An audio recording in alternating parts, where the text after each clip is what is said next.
கிறிஸ்துவுக்குள் பிரியமுள்ள சகோதர சகோதரிகளை, நம்முடைய பிதாவாகிய தேவனாலும் கர்த்தராகிய இயேசு கிறிஸ்துவினாலும் கிருபையும் சமாதானமும் உண்டாவதாக என்கிற அன்பின் வாழ்த்துக்களையும் வணக்கத்தையும் உங்கள் அனைவருக்கும் தெரிவித்துக் கொண்டு, தேவனுடைய மிகுந்த கிருபையினாலே இந்த நல்ல நாளிலே நாம் ஒன்று சேர தேவனுடைய மகா பரிசுத்தமான சகல பிரஸ்தாபத்தை பார்க்கலும் அவர் மகிமைப்படுத்தி வைத்திருக்கிற மேன்மை அருமையுமான அவருடைய வார்த்தைகளை தியானிக்கும்படியாக தேவன் கொடுத்த இந்த நல்ல வாய்ப்புக்காக அவருக்கும் அவருடைய குமாரருக்கும் மகிமையை செலுத்திக் கொண்டு, அன்புக்குரிய சகோதர சகோதரிகளை, இன்னைக்கு நாம் பார்க்க போகிற பாடத்தின் தலைப்பு துதி, பிரேஸ்.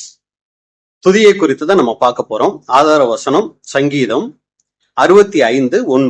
சங்கீதம் 65:1. தேவனே, சீயோனில் உமக்காக துதியானது அமைந்து காத்திருக்கிறது, பொருத்தனை உமக்கு செலுத்தப்படும். தேவனே, சீயோனில் உமக்காக துதியானது அமைந்து காத்திருக்கிறது. அப்ப துதி கிறிஸ்தவர்களுடைய வாழ்க்கையில மிக முக்கியமான பங்கு வகிக்கக்கூடிய ஒரு காரியம் என்னன்னு பாத்தீங்கன்னா துதி. அப்ப நம்ம எந்த அளவுக்கு தேவனை துதிக்கிறவர்களா இருக்கிறோம் அப்படிங்கறதான் இன்னைக்கு நம்ம பார்க்க போகிறோம். அப்ப இந்த துதியின் முக்கியத்துவத்தை குறித்து நம்ம பார்க்கும்போது, நம்முடைய தேவன் எப்படிப்பட்டவரா இருக்கிறார் அப்படின்னு வசனம் சொல்லும் போது, அவர் துதிகளின் மத்தியில் வாசம் செய்கிற தேவன், துதிக்கு பாத்திரர். இஸ்ரேலின் துதிகளுக்குள்ளே வாசம் செய்கிற தேவரீரே பரிசுத்தர். கேருபீன்கள் சேராபீன்கள் என்னன்னு துதிச்சிட்டு இருக்காங்கங்க. பரிசுத்தர் பரிசுத்தர் பரிசுத்தர்னு அவரை எப்பவுமே புகழ்ந்து கொண்டே இருக்கிறாங்க. அப்படிங்கும் போது அன்புக்குரிய சகோதர சகோதரிகளே, உண்மையான தேவனுடைய பிள்ளைகளினுடைய மத்தியிலும் கூட துதி அப்படிங்கிறது ரொம்ப முக்கியமான ஒரு காரியமா இருக்கு. ஆனா இன்னைக்கு அநேக நேரங்கள்ல நாம் தேவனுடைய வார்த்தையை கேட்கறதுக்கும் ஜெபிக்கிறதுக்கும் கூட, தேவனுடைய வார்த்தையை கேட்கறதுக்கு நிறைய நேரம் செலவு பண்றோம். ஜெபிக்கிறதுக்கு நம்ம ஒரு நாள்ல எவ்வளவு நேரம் செலவு பண்றோம்?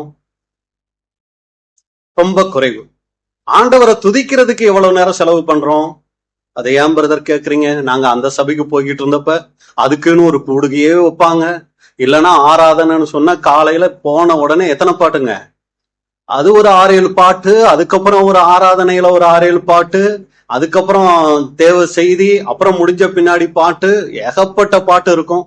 இங்க வந்தா 6 சரணம் இருந்தா அதுல 4 சரணங்கள் மட்டும் அப்படின்னு சொல்லி நேரத்தை கருத்தில் கொண்டு பாட்டையே துதிக்க என்ன பண்ணிடுறாங்க, குறைச்சிடுறாங்க.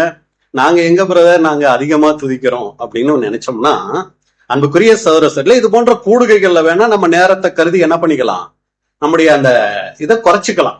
ஆனா தனிப்பட்ட நம்மளுடைய வாழ்க்கையில நாம் தேவனை துதிக்கிறது அப்படிங்கிறது, தேவனை மகிமைப்படுத்துகிறது அப்படிங்கிறது ரொம்ப அதிகமா இருக்கணும். தேவன் அதைத்தான் விரும்பக்கூடியவரா இருக்கிறார். அதனாலதான் நம்ம இப்ப பார்த்தோம், துதிக்கு பாத்திரர், துதிகளின் மத்தியில் வாசம் செய்கிற தேவன் அவர், எப்பொழுதும் கேருபீன்கள் சேராபீன்கள் அவரை துதித்து கொண்டே இருக்கிறது, இப்படியெல்லாம் நம்ம பார்த்தோம் இல்லைங்களா? அப்ப இது ரொம்ப முக்கியமான விஷயம். இப்ப உங்ககிட்ட ஒரு கேள்வி, பழைய ஏற்பாட்டு காலத்துல தேவனை மகிமைப்படுத்தினதுனால எந்தெந்த அற்புதமான காரியங்கள்லாம் நடந்துச்சு? முதலாவது, எரிகோ பட்டணம் தேவனை துதித்ததுனால அங்க என்னாச்சுங்க, இடிஞ்சு விழுந்துச்சுன்னு பாக்குறோம். யோசுவா 6:20 வசனம். யோசுவா 6:20. எக்காலங்களை ஊதுகையில் ஜனங்கள் ஆர்ப்பரித்தார்கள், எக்கால சத்தத்தை ஜனங்கள் கேட்டு மகா ஆரவாரத்தோட முழங்குகையில் அலங்கம் இடிந்து விழுந்தது. எக்கால சத்தம் போதே அங்க எதுவும் சேர்ந்து இருந்துச்சுன்னா தேவனை துதிக்கக்கூடிய துதி. அப்ப துதியினால் எரிகோ மதில் என்னாச்சு, இடிந்து விழுந்தது. அங்க துதியினால் ஒரு அற்புதம் நடந்துச்சு அப்படின்னு பாக்குறோம். அடுத்து வேற ஏதாவது, யோசாபாத்து காலத்துல நீங்க பாத்தீங்கன்னா அங்க 3 விதமான ஜனங்கள் யோசாபாத்துக்கு விரோதமா யுத்தம் செய்ய வராங்க. யார் யார் அப்படின்னு சொல்லி பாத்தீங்கன்னா, மோவாபியர், அம்மோனியர், அப்புறம் அதுக்கப்புறம் இன்னொரு குரூப் என்னங்க அது? சரி, வசனம் நம்ம பாத்திரலாமா? 2 நாளாகமும் 20-22. 2 நாளாகமும் 20 வசனம். அவர்கள் பாடி துதி செய்ய தொடங்கின போது யூதாவுக்கு விரோதமாய் வந்து பதிவிருந்த அம்மோன் புத்திரர், மோவாபியர், சேயீர் மலை தேசத்தார், இந்த 3 குரூப் ஒண்ணு சேர்ந்து வர்றாங்க. சின்ன ஜனம், அந்த யூதாங்கும் போது 2 கோத்திரம் மட்டும்தான். இவங்களுக்கு விரோதமா 3 விதமான ஜனங்கள் வர்றாங்க. அப்ப யோசபாத் சொல்றாரு, ஆண்டவரே, எங்களுக்கு பலனும் இல்ல, என்ன செய்யறதுன்னு தெரியல, இவ்வளவு பெரிய ஜனக்கூட்டத்துக்கு முன்னாடி நாங்க என்ன பண்ண போறோம் அப்படின்னு சொல்லி தேவ சமூகத்துல கதறும் போது, நீ ஒண்ணுமே பண்ண வேணாம், நீ யுத்தத்துக்கு முன்னாடி யார நிறுத்து, துதி செய்கிறவர்களை உனக்கு முன்னாடி நீ நிறுத்து. இன்னைக்கு கூட பாத்தீங்கன்னா மிலிட்ரியில் அதனாலதான் ஃபர்ஸ்ட் யார் போவா, அந்த இதை அடிச்சுட்டு போவாங்க பாருங்க, டும் டும் டும்னு. இதெல்லாம் எங்க இருந்து வந்துச்சுன்னா எல்லாம் பைபிள்ல இருந்து தான் வந்திருக்குது. முதலாவது அந்த துதி செலுத்துறவங்க என்ன இருக்கிறாங்க, போனாங்க. அப்ப இந்த 3 ஜனங்களும் பாக்குறாங்க, என்னடா யுத்தத்துக்கு போறோம், இந்த ஜனங்கள் என்னன்னா ஜாலியா பாட்டு பாடிக்கிட்டு வராங்க. ஓ, அப்ப எதிரி எங்க இருக்கான், நமக்கு முன்னாடி இல்ல, எதிரி எங்க இருக்காங்க, நமக்குள்ளவே தான் இருக்கிறான். இவன் தான் மோவாபுதியர் அம்மோனியரை பாக்குறாரு, இவன் தான் எதிரியோ. அம்மோனியர் யோசிக்கிறாரு, கிழக்கத்தி புத்திரர் இவன் தான் எதிரியோன்னு சொல்லி உடனே இவங்களுக்குள்ள என்ன பண்ண ஆரம்பிச்சிட்டாங்க, அடிச்சுக்கிட்டு அங்க எல்லாருமே இறந்தாங்க. இவங்க எந்த விதமான யுத்தமும் பண்ணல பாருங்க. அப்ப துதியினால் எரிகோ மதில் விழுந்ததுன்னு பாக்குறோம். துதியினால் யோசபாத் ராஜா காலத்துல ஒரு மிகப்பெரிய வெற்றி அங்க கிடைச்சிச்சு. அவங்க கொள்ளையடிச்ச பொருள் அதெல்லாம் நீங்க பாத்தீங்கன்னா அந்த இடத்துல மனமகிழ்ச்சி நிறைஞ்சு பெராக்கா அப்படிங்கிற அந்த இடத்துக்கு பேர் கூட வைக்கிறத நம்ம பாக்குறோம். வேற ஏதாவது பழைய ஏற்பாட்டுல துதியினால் இதே சம்பவம், இதே மாதிரி ஒரு சம்பவம் இன்னொரு ராஜா நாட்டுல நடந்துச்சுங்க. அதை நம்ம அதிகமா என்ன பண்ண மாட்டோம்னா முக்கியத்துவம், அதாவது முக்கியத்துவம் கொடுப்போம், ஆனா அவ்வளவா அது அங்க இடத்துல இருக்காது. அது யாருடைய ராஜா காலத்துலன்னு பாத்தீங்கன்னா அபியான்னு சொல்லி ஒரு ராஜா. யாருங்க அந்த அபியானா, சாலமோனுடைய பையன். யாருங்க அபியாவா? சாலமோனுடைய பையன் யாரு, யெரொபெயாம். இந்த யெரொபெயாமுக்கு ஒரு பையன் இருந்தார். அவர் யார் தெரியுங்களா, அவர் தான் அபியாம். இப்ப இந்த அபியாவுக்கு விரோதமா என்ன ஆகுவார்னா யெரொபெயாம் யுத்தத்துக்கு வருவார். அப்ப யுத்தத்துக்கு வரும்போது இந்த அபியாம் என்ன பண்ணுவார்னா இதே போல தேவனை துதிக்கும் போது அங்க தேவன் அங்க ஒரு வெற்றி கொடுப்பாரு. வசனம் நம்ம வாசிக்கலாம். 2 நாளாகமும் 13ஆம் அதிகாரம் 14வது வசனம். 2 நாளாகமும் 13, 14. யூதா ஜனங்கள் திரும்பி பார்க்கிற போது முன்னும் பின்னும் யுத்தம் நடக்கிறதை கண்டு இவங்களை சுத்தி வளைச்சிட்டாங்க. அந்த குரூப் இப்படி சுத்தி வளைக்கும் போது இவங்க என்ன தெரியுங்களா பண்ணாங்க, கர்த்தரை நோக்கி கூப்பிட்டார்கள். ஆசாரியர்கள் பூரிகளை முழங்கினார்கள். ஆசாரியர்கள் பூரிகளை முழங்குறாங்க, கர்த்தரை நோக்கி கூப்பிடுறாங்க. அங்க ஒரு வெற்றி கிடைத்தது அப்படின்னு கூட நம்ம பார்க்கிறோம். அப்ப அன்புக்குரிய சகோதர சகோதரிகளே, பழைய ஏற்பாட்டு காலத்திலையும் தேவனை துதித்ததினால் அங்க அற்புதங்கள் நடந்துச்சு. அது பழைய ஏற்பாடு பிரதர். புதிய ஏற்பாட்டுல ஏதாவது நடந்துச்சுங்களா துதியினால்? டக்குன்னு ஞாபகம் வர மாட்டேங்குது அப்படிங்கிறீங்களா? எல்லாரும் பேசுறீங்க, ஆனா எனக்கு கேட்க மாட்டேங்குது. பவுலும் சீலாவும் துதி செய்ய தொடங்கின போது அவர்கள் கட்டுகள் எல்லாம் என்னாச்சான், கலன்று போச்சு. அப்போஸ்தலர் 16ஆம் அதிகாரம் 25, 26. அப்போஸ்தலர் 16, 25 மற்றும் 26. நடுராத்திரியிலே பவுலும் சீலாவும் ஜெபம் பண்ணி தேவனை துதித்து பாடினார்கள். காவலில் வைக்கப்பட்டவர்கள் அதை கேட்டுக்கொண்டிருந்தார்கள். சடுதியிலே சிறைசாலையின் அஸ்திபாரங்கள் அசையும்படியாக பூமி மிகவும் அதிர்ந்தது. உடனே கதவுகள் எல்லாம் திறவுண்டது. எல்லாருடைய கட்டுகளும் கலன்று போயிற்று. துதிக்க முடியாத அந்த சூழ்நிலையில தேவனை துதிக்கும் போது என்ன ஆச்சுன்னா அங்க சிறைச்சாலையில இருந்த அந்த கதவுகள் எல்லாமே அங்க திறவுண்டதுன்னு பாக்குறோம். அப்ப பாருங்க, தேவனை துதிக்கும் போதும் தேவன் அங்க அற்புதம் செய்யக்கூடியவராக இருக்கிறார். வேற ஏதாவது இருக்குங்களா புதிய ஏற்பாட்டுல? இயேசு கிறிஸ்து பவனி வரும்போது அவரை துதிப்பாங்க. துதிக்கும் போது அந்த பரிசேயர் என்ன சொல்லுவாங்கன்னா, அந்த ஜனங்களை என்ன பண்ணுங்க, சீசர்களை எல்லாம் அதட்டும். ஏன் அதட்டும்? ஓவரா துதிக்கிறாங்க, அதட்டும். அப்படிங்கும் போது இயேசு கிறிஸ்து என்ன சொல்வாரு, இவங்க துதிக்கலன்னா கல்லுகளே கூட என்ன பண்ணும், கூப்பிடும் பாரு. லூக்கா 19ஆம் அதிகாரம் 38 முதல் 40 வரைக்கும். லூக்கா 19, 38 முதல் 40 வரைக்கும். கர்த்தருடைய நாமத்தினாலே வருகிற ராஜா சோத்தரிக்கப்பட்டவர், பரலோகத்திலே சமாதானமும் உன்னதத்திலே மகிமையும் உண்டாவதாக என்று மிகுந்த சத்தத்தோட தேவனை புகழ்ந்தார்கள். அங்க மகிமைப்படுத்துறாங்க.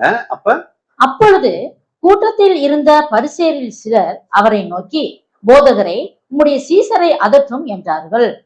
அவர்களுக்கு அவர் பிரதியுத்தரமாக, இவர்கள் பேசாமல் இருந்தால் கல்லுகளை கூப்பிடும் என்று உங்களுக்கு சொல்லுகிறேன் என்றார். பாருங்க, துதியின் முக்கியத்துவம் பழைய ஏற்பாட்டிலயா இருக்கட்டும் புதிய ஏற்பாட்டிலயா இருக்கட்டும் ரொம்ப முக்கியத்துவம் வாய்ந்ததா இருக்குது.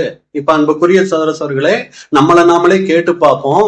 நாம ஒரு நாளுல தேவனை எந்த அளவுக்கு மகிமைப்படுத்தக்கூடியவங்களா இருக்கிறோம், நம்மளை நாமளே சிந்திச்சு பார்க்கணும். இஸ்ரேல் ஜனங்களை குறிச்சு சொல்லும் போது இஸ்ரேல் ஜனங்களை எதுக்காக தேவன் தெரிந்து கொண்டாராம்? வாசிங்க. ஏசாயா 43, 21. ஏசாயா 43ஆம் அதிகாரம் 21வது வசனம். இந்த ஜனத்தை எனக்கென்று ஏற்படுத்தினேன், இவர்கள் என் துதியை சொல்லி வருவார்கள். இதுதாங்க இஸ்ரேல் ஜனங்களை தேவன் தெரிஞ்சுக்கிட்டதோட நோக்கம். அவங்க எப்பவுமே தேவனை துதிக்கணும், மகிமைப்படுத்தணும், அவருடைய துதியை சொல்லி வரணுங்கிறதான் இஸ்ரேல் ஜனங்களை தேவன் தெரிஞ்சுக்கிட்டதோட நோக்கம். இன்னைக்கு ஆவிக்குரிய இஸ்ரேலர்களான நம்மளையும் கூட தேவன் தெரிந்து கொண்டதோட நோக்கம் என்னது? தேவனுடைய திட்டம் என்னதுன்னா, எல்லா சூழ்நிலைகள்லையும் தேவனை நாம மகிமைப்படுத்தணும். அப்ப தேவனுக்குன்னு ஒரு திட்டம் இருக்கு. அது தேவனுடைய பிள்ளைகளான நாம அவரை மகிமைப்படுத்தணும். சாத்தானுக்கு ஒரு திட்டம் இருக்கு. அது என்னங்க? இந்த ஜனங்களை தேவன் ஏற்படுத்தி இருக்கலாம், ஆனா இவங்களை என்ன பண்ணிக்கிட்டே இருப்பேன் நானு? முறுமுறுக்கிறதுக்கும் தூஷிக்கிறதுக்கும் எப்ப பார்த்தாலும் அப்படியே டென்ஷனாவே இருக்கிறதுக்கும், சரிங்களா, இந்த மாதிரி எல்லாத்துலயும் ஆப்போசிட்டா இருக்கிறதுக்கு சாத்தா ஒரு திட்டம் வச்சிருக்கிறார். இப்ப நம்ம கேள்வி, நம்ம வாழ்க்கையில தேவ திட்டத்தை அதிகமா நிறைவேற்றுறோமா, சாத்தானுடைய திட்டத்தை அதிகமா நிறைவேற்றுறோமா? காலையில எந்திரிச்சது ஏன் தான் விடிஞ்சிச்சோ அவ்வளவு சீக்கிரம் அப்படின்ட்டுதான் எந்திரிக்கிறது. என்னத்த சமைக்கிறதோ அப்படின்னு சொல்லி இந்த பக்கம் சகோதரர்களுக்கு அவங்களுக்கு ஏகப்பட்ட பிரச்சனைகள்.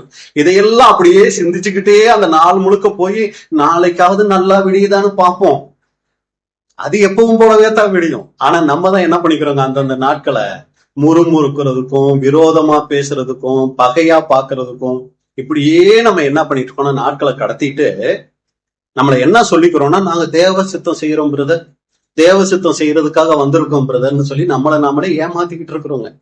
அப்ப அன்புக்குரிய சகோதரர்களே, நம்மளை நாமளே யோசிச்சு பார்ப்போம். நம்முடைய வாழ்க்கையில எல்லா சூழ்நிலைகளையும் தேவனை மகிமைப்படுத்தக்கூடியவங்களா நாம இருக்கிறோமா? இப்ப ஆதார வசனத்துக்கு மறுபடி போயிடலாம். சங்கீதம் 65:1. சங்கீதம் 65:1. தேவனே, சீயோனில் உமக்காக துதியானது அமைந்து காத்திருக்கிறது. இப்ப இதுவரைக்கும் நம்ம பார்த்துட்டோம் துதியின் முக்கியத்துவம் என்ன, அதுக்காகத்தான் தேவன் நம்மளை தெரிந்து கொண்டிருக்கிறா அப்படிங்கிறத பார்த்துட்டோம். இப்ப இங்க வசனம் இது ஒரு தீர்க்க தரிசனமான வசனம் சொல்லுது, தேவனே சீயோனில் உமக்காக துதியானது அமைந்து காத்திருக்கிறது. இன்னொரு மொழிபெயர்ப்புல பாத்தீங்கன்னா, தேவனே சீயோனில் உங்களுக்கு புகழ் மாலை காத்திருக்கிறது அப்படின்னு வருது. அப்ப இதனுடைய விளக்கம் என்ன? தேவனே சீயோனில் உமக்காக துதியானது அமைந்து காத்திருக்கிறது அப்படிங்கிற இந்த வசனத்தினுடைய விளக்கம் என்ன அப்படின்னு சொல்லி பாத்தீங்கன்னா, இங்க ஒரு துதி இருக்குது. அந்த துதி என்ன பண்ணிக்கிட்டு இருக்குன்னா காத்துட்டு இருக்குது. அப்ப இதுல ஒரு 4 கேள்வியா அந்த வசனத்தை பார்க்கலாம். என்ன துதி? ஃபர்ஸ்ட் எடுத்துக்கிட்டீங்கன்னா, என்ன துதி, யாருக்கான துதி, அது எங்க இருக்குது, எப்படி இருக்குது. மறுபடியும் சொல்றேன், என்ன துதி, யாருக்கான துதி, எங்க இருக்குது, எப்படி இருக்குது. இப்ப முதல் கேள்வி, என்ன துதி? இந்த வசனத்திலேயே தான் பதில் இருக்கு. இந்த வசனம் போடுங்க, சங்கீதம் 65:1. என்ன துதி?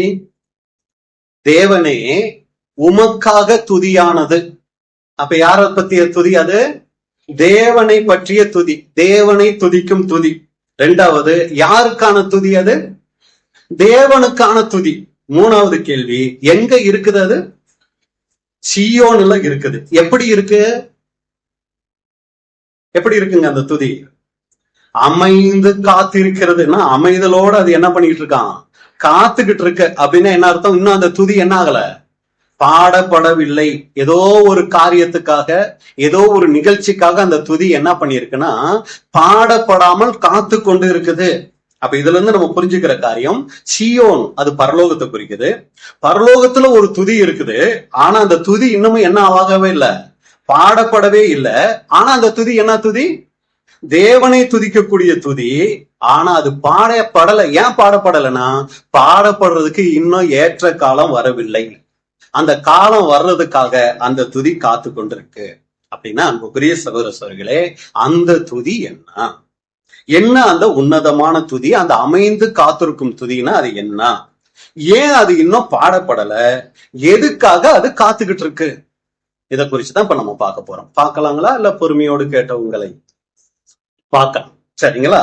அப்ப அன்புக்குரிய சகோதர சகோதரிகளே, முதலாவது என்ன பண்ண போறோம்னா, துதி என்றால் என்ன, இந்த துதியில காணப்படுகிற பல வகைகள் என்னங்கிறத பார்த்துட்டு கடைசியா இந்த அமைந்து காத்திருக்கும் துதியை குறித்து நம்ம பார்க்கலாம். முதலாவது, துதி என்றால் என்ன அப்படின்னா, தேவன் நமக்கு செய்த காரியங்களுக்காக நம்ம கிட்ட இருந்து வெளிப்படுகிற நன்றி உணர்வு. எவ்வளவோ ஆண்டவர் நம்முடைய வாழ்க்கையில செஞ்சிருப்பார். இப்ப கூட நம்ம பாடணும், கடந்த காலத்தின் துன்பங்களில் அடைந்த ஆறா துயரங்களில் என்ன பண்ணாராம்?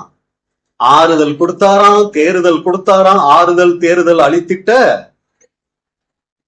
எத்தனை பேர் இதை உணர்ந்து பாருங்க. இதுதான் நன்றி.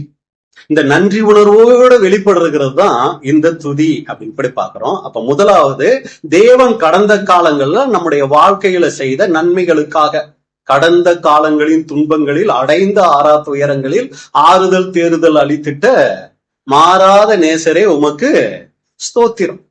இதுதான் அன்புக்குரிய சகோதரர்களே துதி. அப்ப நம்மளுடைய பயபக்திய தேவனுக்கு வெளிப்படுத்துறத ஏறெடுக்கிறதும் நன்றி உணர்வை வெளிப்படுத்துறதும் தான் துதி அப்படின்னு பாக்குறோம். ஆனா இது மட்டும்தான் துதியா அப்படின்னா, இது வாயில நம்ம தேவனை துதிக்கிற துதி. இது ரொம்ப முக்கியமான ஒரு துதி தான். ஆனா இதை எல்லாரும் அநேக நேரங்களை நம்ம என்ன பண்ணிடுறோம்? உணர்றோம், பாடுறோம், ஒரு சில நேரத்துல அழுகுறோம், அழுது கூட பாடுவோம். ஒரு சில காரியங்கள் அந்த பாட்டுக்கும் நம்ம வாழ்க்கைக்கும் அப்படியே என்னவாகும்? அது யாரோ ஒருத்தர் எழுதியிருப்பாரு, அது வேற கதை. ஆனா அந்த பாட்டு வரியும் நம்ம வாழ்க்கையில நடக்கிற விஷயமும் அப்படியே பொருந்துற மாதிரி இருக்கும்போது நம்மள அறியாம கண்ணு என்னவாகும்? கலங்கும். இது அநேக நேரங்கள் நம்ம எல்லாரும் பாடக்கூடிய ஒரு துதி. ஆனா இன்னொரு துதி இருக்குது. அது என்ன அப்படின்னா, இது அநேக நேரங்களை நம்ம கவனிக்கிறதுல நம்முடைய வாழ்க்கை மூலமா வெளிப்படுகிற துதி, நம்ம வாழ்க்கையில இருந்து வெளிப்படக்கூடிய ஒரு துதி. இது தாங்க ரொம்ப ரொம்ப முக்கியமான ஒரு விஷயம். இது அநேக நேரங்கள்ல நம்ம கவனிக்கிறது இல்ல. இங்க நல்ல ஆண்டவரை துதிச்சு பாடிட்டு வீட்டுல போயிட்டு மனைவிய ரொம்ப மோசமா பேசுறோம்னு வைங்க, இங்க பாடுன அந்த துதிக்கு எந்த பிரயோஜனமும் இல்லை. இங்க நல்லா கண்ணீர் மல்க துதிச்சுட்டு அங்க போய் கணவனை எப்படி பேசுறோம் அப்படிங்கிறது நமக்கு தான் தெரியும். அது தேவனுடைய பார்வையில அங்க நிக்குது. இங்க பாடுற இந்த பாட்டை தேவன் பார்க்கவே மாட்டாரு. பாப்பாரு, எப்ப பாப்பாரு? அங்க பார்த்துட்டு இங்க பாப்பாரு. நம்ம என்ன நினைச்சுக்கிறோம்? இங்க மட்டும்தான் பாப்பாரு, வேற எங்கேயும் தேவன் என்ன பண்ண மாட்டாரு, பார்க்க மாட்டாரு நினைப்போம். ஆனா அந்த பாட்டை தான் தேவன் பாப்பாரு. வீட்டுல ஒரு பாட்டு பாடுவோமே, உன்னை ஏன் தான் நான் கல்யாணம் பண்ணணும், எதுக்குத்தான் நான் இங்க வாக்கப்பட்டனும், நான் இருக்க வேண்டிய இடம், நான் இருக்கிறதுக்கு, இப்படி எல்லாம் நம்ம ஒரு பாட்டு பாடுவோம் பாருங்க. இந்த பாட்டு பார்த்துட்டு தான் இங்க அடைந்த ஆறா துயரங்களில், ஏன் பிரதர் இந்த பாட்டை இப்ப பாடிட்டோம் அப்படிங்கிறீங்களா? இத அப்புறம் தான் தேவன் பாப்பாருங்க. அப்ப அன்புக்குரிய சகோதர சகோதரிகளே, வாழ்க்கையில் நாம் வெளிப்படுத்துகிற அந்த வாசனைன்னு இருக்கு இல்லைங்களா, அந்த ஒரு வாழ்க்கை தரம்னு இருக்கு இல்லைங்களா, இந்த துதி இது ரொம்ப ரொம்ப முக்கியம்.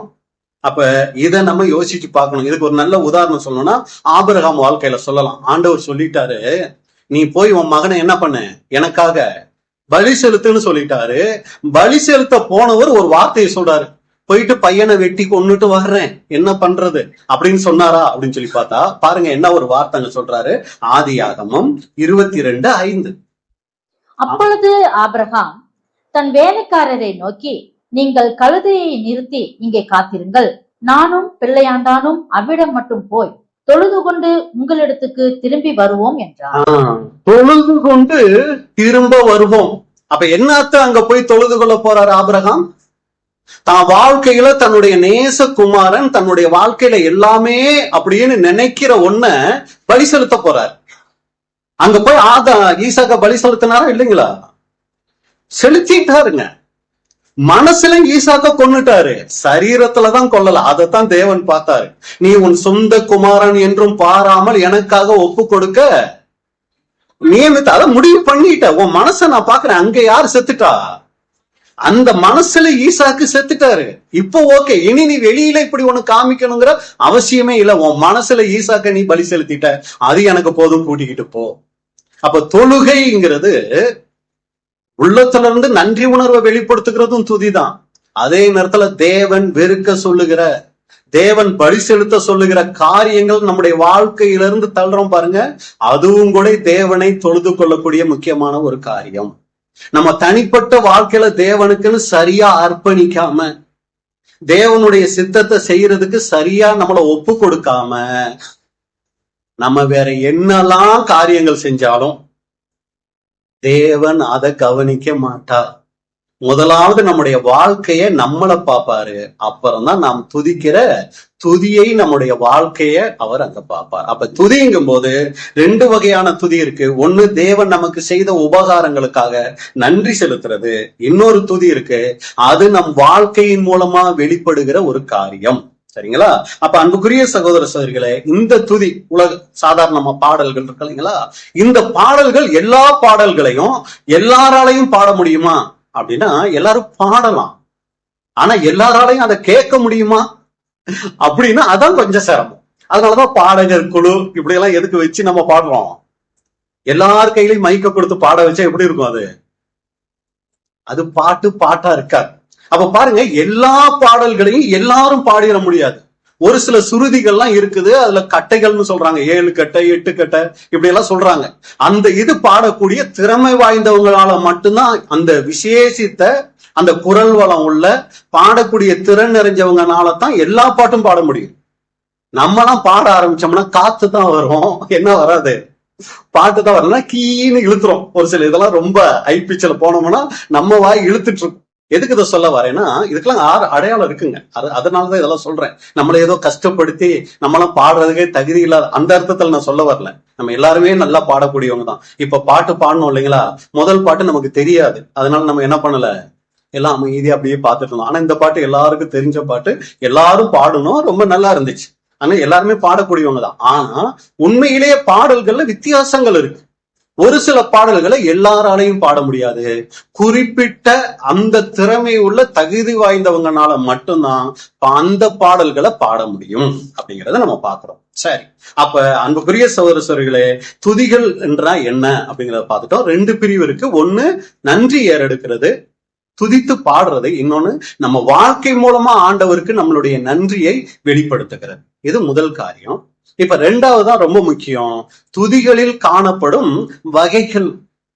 துதிகள்ல என்னென்ன வகைகள் இருக்கு அப்படிங்கிறத நம்ம இப்ப பார்க்கலாம். முதலாவது துதி அலட்சியமான துதி. இந்த துதியை நம்ம துதிக்கிறோமா? எப்படி இதை புரிஞ்சுக்கிறது? இந்த அலட்சியமான துதினா எப்படி புரிஞ்சுக்கிறது அப்படின்னா, இந்த அலட்சியம்ங்கிற வார்த்தையே கேட்கறதுக்கு எப்படி இருக்குங்க, ரொம்ப கஷ்டமான ஒரு வார்த்தை, நம்ம விரும்பாத ஒரு வார்த்தை. சரிங்களா?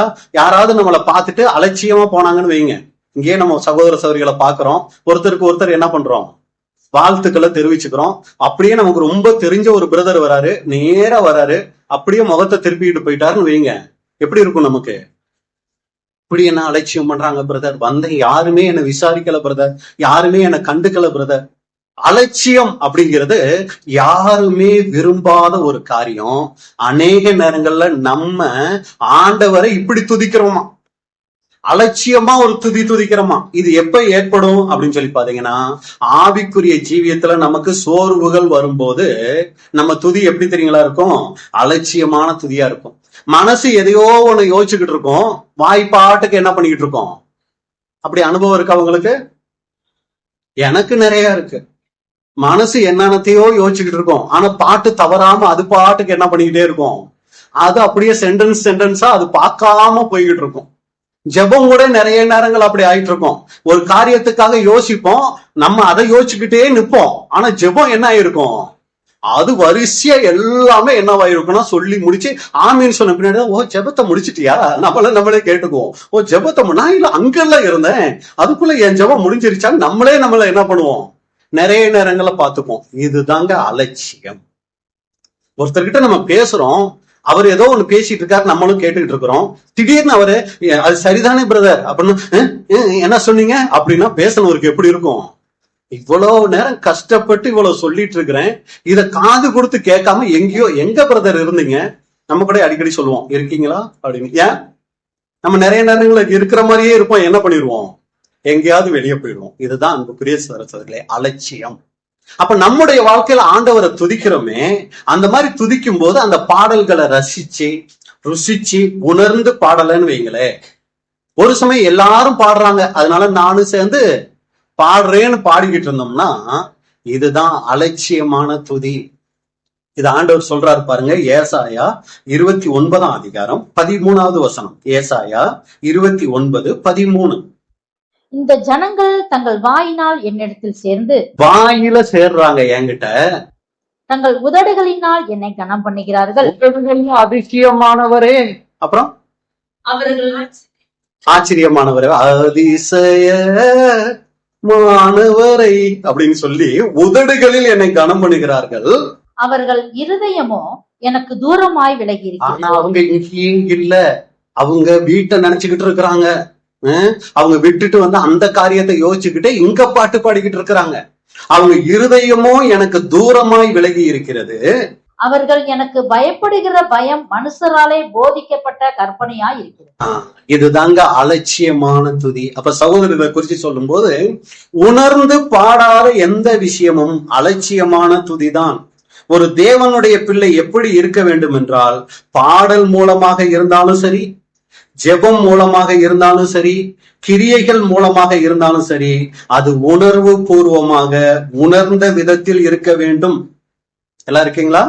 ராகத்துக்கு முக்கியத்துவம் கொடுப்பது தவறில்லை. ஆனா மற்றவர்களை கவர வேண்டும் என்று பாடுவது தவறு. மற்றவர்களை கவரணும்னு சொல்லி ஜெபிக்கிறது தவறு. வீட்டுல ஆத்திரம் ஆமேன்னு ஸ்தோத்திரம் தான்.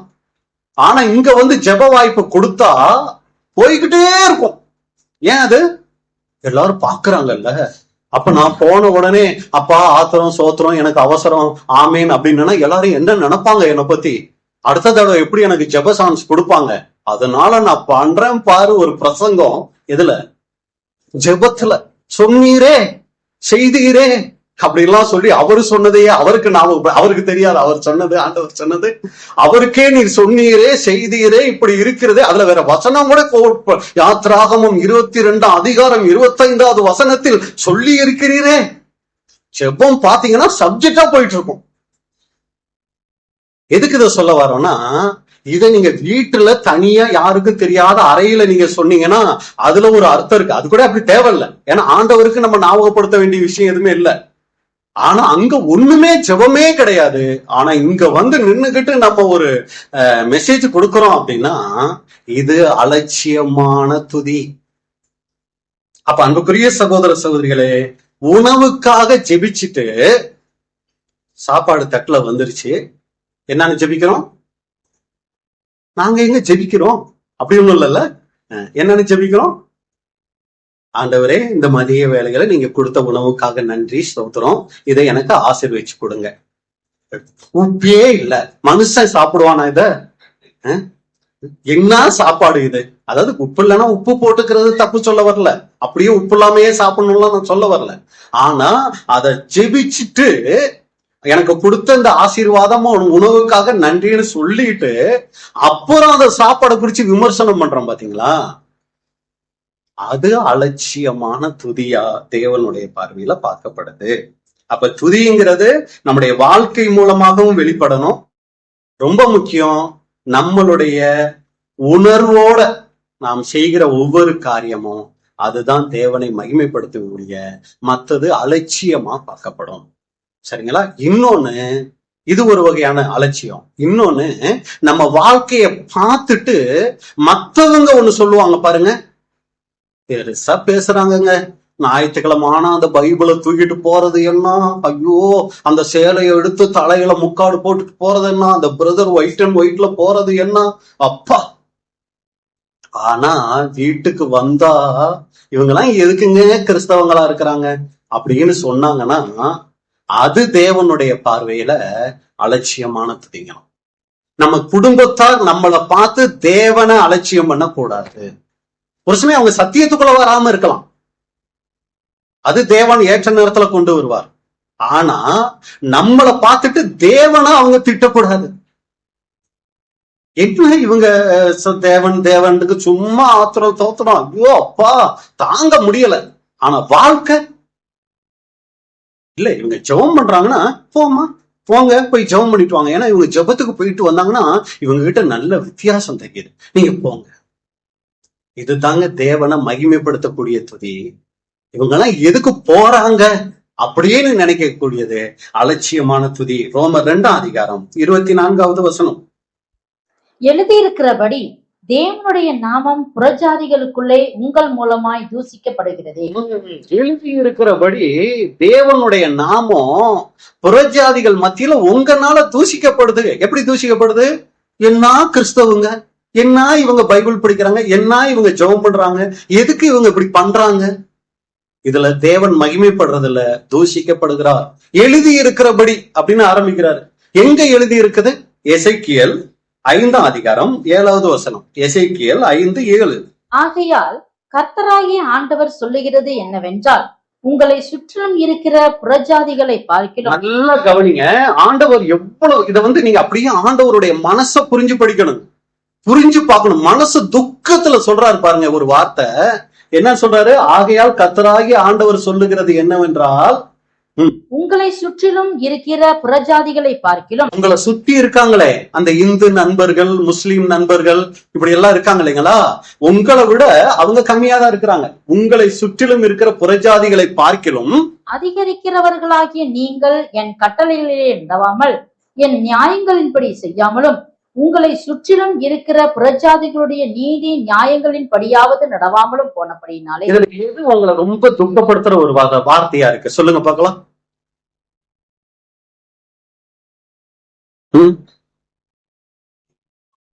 கட்டளைகளில் நடவாமலுமா? அது உங்களை துக்கப்படுத்துதா?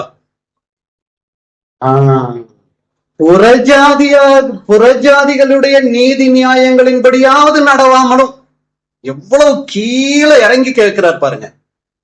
நியாயப்பிரமாணத்தை கையில தூக்கிட்டு போறியே, நம்ம பாஷையில சொல்லணும்னா பைபிளை தூக்கிட்டு போறியே, அந்த முனியாண்டியையும் ராமசாமியையும் அந்த அப்துல் காதரையும் அந்த அப்துல் ரகுமானையும் பாரு, அவங்க அளவுக்காவது நடந்துட்டா கூட இப்ப எனக்கு பரவாயில்லப்பா, அந்த அளவுக்கு கூட நீ நடக்க மாட்டேங்கிறியே, பைபிளை தூக்கிட்டு போறீங்க.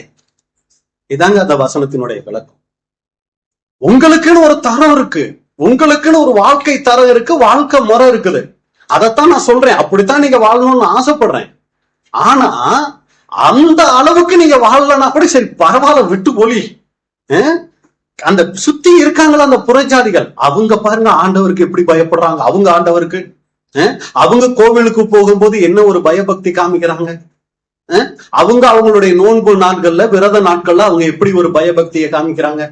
அந்த மாதிரியாவது கொஞ்சம் இருக்கலாம்ல. அதாவது இந்த அளவுக்கு இருக்கணும்னு சொல்ல வரல, இதை விட நீங்க நல்லா இருக்கணும். ஆனா பாக்குறேன் அவங்க அளவுக்கு கூட நீங்க இல்லையே. உங்களை வச்சுட்டு நான் என்ன பண்றேன்? இதத்தான் அங்க ரோமர்ல சொல்லும் போது எழுதி இருக்கிறபடின்னு சொன்னார் இல்லைங்களா, இதத்தான் பவுல் காமிச்சு சொல்றாரு. எசேக்கியேல்ல எழுதி இருக்கிறபடி புறஜாதிகளுக்குள்ளே உங்க நாம என்னவாகுது? தூஷிக்கப்படுது. இதுதான் அன்புக்குரிய சகோதர சகோதரிகளே அலட்சியமான துதி. அப்ப முதல் கேள்வி, நம்மளுடைய வாழ்க்கையில அலட்சியமான துதி காணப்படுதா? இங்க துதி நல்லா துதிக்கிறோம், மகிமைப்படுத்துறோம். வீட்டுல கூட நிறைய நேரத்துல நல்ல ராகமா அப்பா கேட்டுட்டே இருக்கலாம், அவ்வளவு அழகான வாய்ஸ். வாழ்க்கை சரியில்லாம இருந்து ராகம் அழகா பாடுறதுக்கு எத்தனையோ பேர் இருக்காங்களே உலகத்துல. சினிமாவுல பாடுற பாடகர்களை விடவா நம்ம நல்லா பாடிடுவோம் இல்லைங்களா? அப்ப அதுல முக்கியத்துவம் முக்கியம் இல்ல, நம்முடைய வாழ்க்கை தரம் அலட்சியமான துதியில இருக்குதா? இரண்டாவது துதி சுயநலமான துதி. இது எப்படி புரிஞ்சுக்கிறது? சுயநலமான துதி அப்படின்னா ஏதாவது பெற்றுக்கிட்டா மட்டும் ஆண்டவரை துதிக்கிறது. அதுக்கப்புறம் பாத்தீங்கன்னா அந்த துதியே வராது. இந்த மாதிரி ஒரு துதி இருக்குதா நமக்கு? இஸ்ரேல் ஜனங்கள வாழ்க்கையில பாத்தீங்கன்னா செங்கடல் ஆண்டவர் திறந்த உடனே எப்படி இருக்குது? ஒரே பாட்டு தான், டான்ஸ் தான், மகிமையாய் வெற்றி சிறந்தா அப்படின்னு சொல்லி ஒரே பாட்டுதான். துதிப்போம் அல்லேலூயா பாடி மகிழ்வோம் மகிமனை போற்றி. அப்படித்தான்.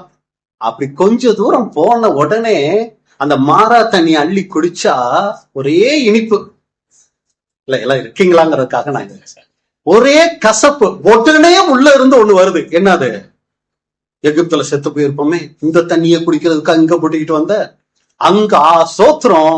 மாறாவின் தண்ணீர் கசப்பான உடனே வந்துருச்சு ஆத்திரம். அடுத்து அந்த தண்ணிய நல்லபடியா குடிச்ச உடனே அப்புறம் ஸ்தோத்திரம். கொஞ்ச தூரம் போன உடனே மண்ணா கிடைக்குது, உடனே என்ன வருது? ஸ்தோத்திரம். காடை கிடைக்கலன்னா உடனே வருது ஆத்திரம். இதுதாங்க அன்புக்குரிய சகோதர சகோதரிகளே, தண்ணி கிடைச்சா ஸ்தோத்திரம், தண்ணி கிடைக்கலன்னா ஆத்திரம்.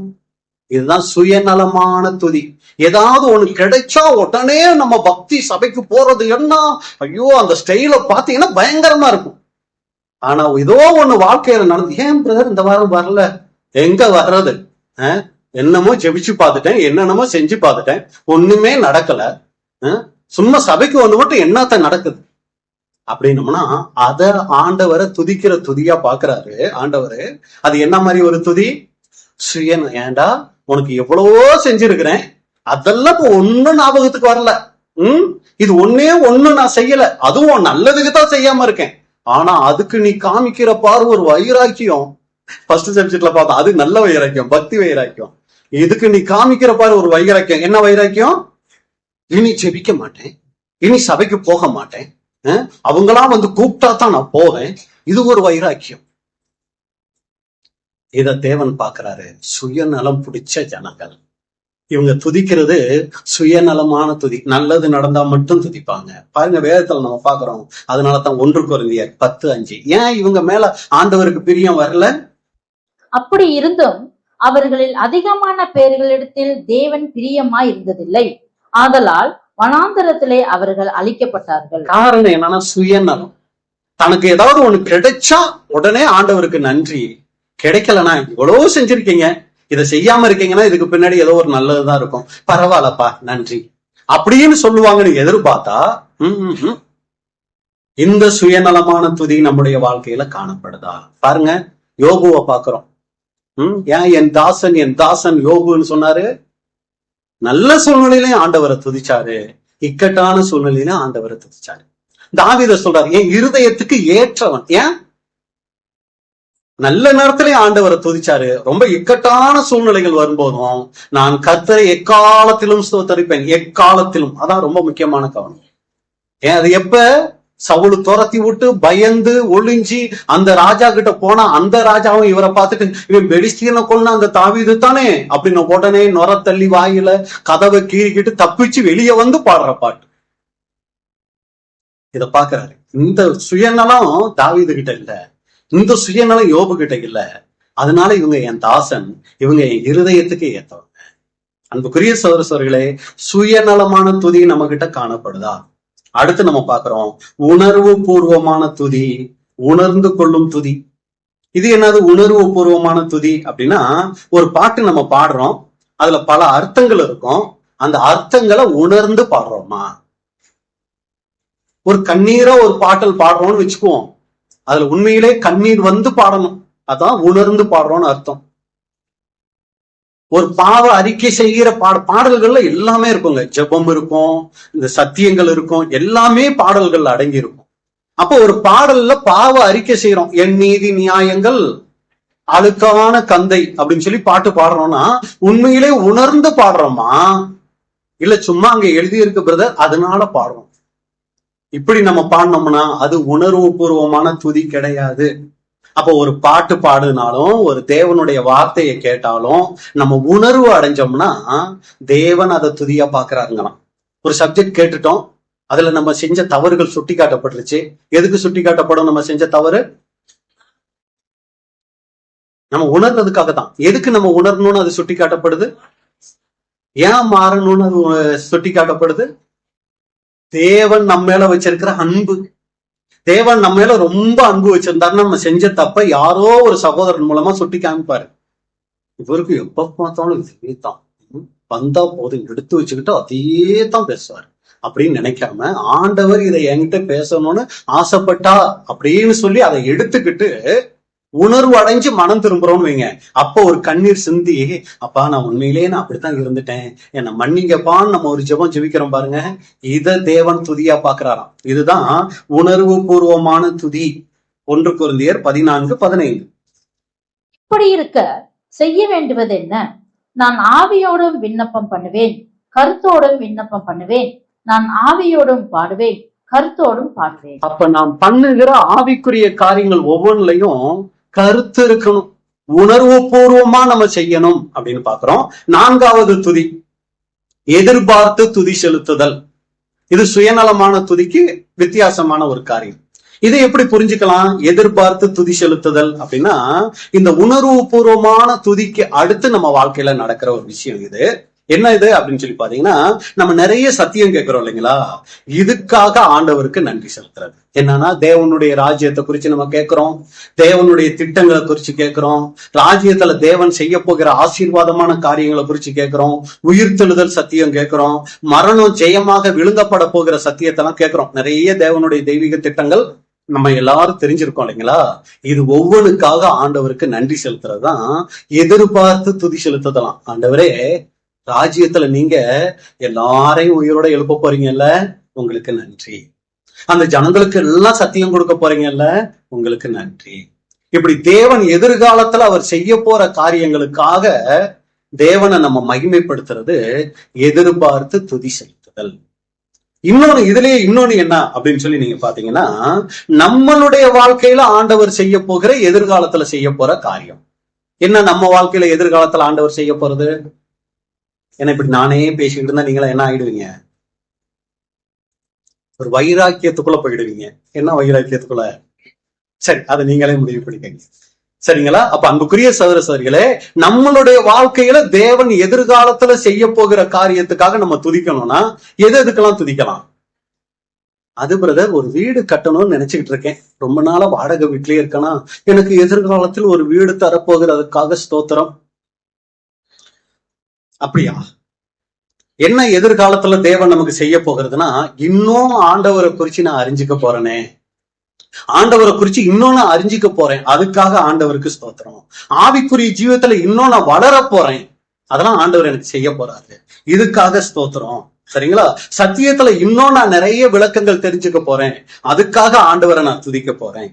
நான் இப்ப இருக்கிற குணலட்சணம் இல்ல, இன்னும் நான் நல்ல குணலட்சணத்துல வளர போறேன். இப்ப எனக்கு கொஞ்சம் பொறாமையெல்லாம் இருக்கு, இப்ப எதுக்கு எடுத்தாலும் எனக்கு கோபம் வந்துருது, திடீர்னு எல்லை மீறி வார்த்தைகள் பேசிடுறேன். ஆனா இப்படியே நான் இருக்க மாட்டேன்.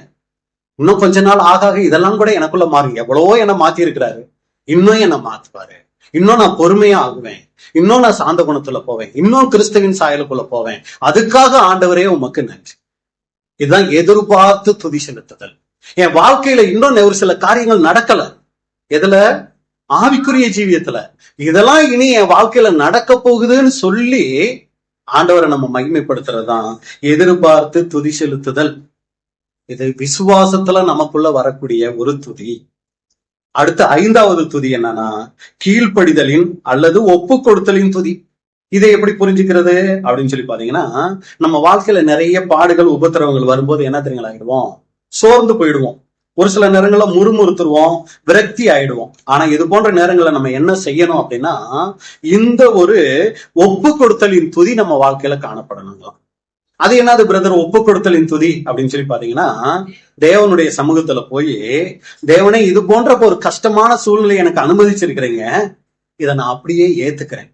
ஏன் இதை என் வாழ்க்கையில நீங்க அனுமதிச்சீங்கன்னு எனக்கு தெரியல, ஆனா பரவாயில்ல ஆண்டவரே, இதை நான் அப்படியே ஏத்துக்கிட்டு உங்களுக்கு நான் கீழ்ப்படுகிறேன், தாங்கிறதுக்கு மட்டும் கொஞ்சம் பலன் கொடுங்கப்பா, நான் ரொம்ப சோர்வாயிடுறேன், முறுமுறுத்துறேன், தயவு செஞ்சு இந்த சோதனையில நான் முறுமுறுத்துறக்கூடாது, நான் சோர்ந்துடக்கூடாது, எனக்கு பலன் கொடுங்க, எனக்கு அதிகமான பரிசுத்தாவி தாங்கன்னு சொல்லி நம்மளை ஒப்பு கொடுக்கறத தேவன் துதியா பாக்குறாராம். அடே, அநேக பிள்ளைகள் முறுமுறுத்து என்னை விட்டே விலகி போகும்போது, என் பிள்ளை என்ன நடந்தாலும் பரவாயில்லப்பான்னு சொல்லி என்கிட்ட அடங்கி இருக்காங்கல்ல, அவங்க தங்களை ஒப்பு கொடுத்து இருக்காங்கல்ல, அப்படிங்கிற அந்த வாழ்க்கை தேவனுடைய பார்வையில துதி. 6வது நீங்க பாத்தீங்கன்னா, கருத்தூன்றி கவனித்தல் ஆகிய துதி. இது என்னது கருத்தூன்றி கவனித்தல் ஆகிய துதி அப்படின்னு சொல்லி பாத்தீங்கன்னா, இதே தான், அந்த மேல பார்த்ததே தான். நம்முடைய வாழ்க்கையில உபத்திரவங்கள் பாடுகள் வரும்போது அதை கருத்தூன்றி கவனிக்கணுங்களாம். எதுக்காக தேவன் என்னுடைய வாழ்க்கையில இதை அனுமதிக்கிறார்? ஏன்னா நமக்கு தமிழ்ல சோதனைனே தான் வந்திருக்குது. ஆனா ஆங்கிலத்துல நம்ம பார்க்கும்போது அதுக்கு 2 விதமான அர்த்தங்கள், 3 விதமான அர்த்தங்கள் இருக்கு. இப்ப பாடத்துக்கு தகுந்தபடி பார்க்கும்போது 2 விதமான அர்த்தங்கள் இருக்கு. ஒன்னு டெஸ்ட், இன்னொன்னு டெம்டேஷன். டெஸ்ட் யார் தருவா நமக்கு? எல்லாம் இருக்கீங்களா? தேவன் தருவாரு. டெம்டேஷன் யார் தருவா? அது சாத்தான். கவர்ந்து இழுக்கக்கூடிய சோதனைகளை தர்றது அது சாத்தான் தர்றது. இப்ப ஒரு காரியத்தை நம்ம பார்க்கும்போது தேவன் ஆபிரகாமை சோதித்தார், இது தேவன் தர டெஸ்ட். அதே சாத்தான் சோதித்தான்னு வசனம் வரும். இது என்னதுன்னா பாருங்க, தேவன் நம்மளை சோதிக்கிறார். ஒரு சில கஷ்டங்கள் பாடுகள் வருதுன்னா அதுல நமக்கு என்ன தெரியுங்களா ஆகும்? நல்லா ஜெபம் பண்ண ஆரம்பிப்போம். அந்த நேரத்துல நிறைய வேதம் வாசிக்க ஆரம்பிப்போம். ஒரு சில நேரங்கள் உபவாசம் கூட இருந்து ஜெபிக்க ஆரம்பிப்போம். இது யாரு கொடுக்கிறது?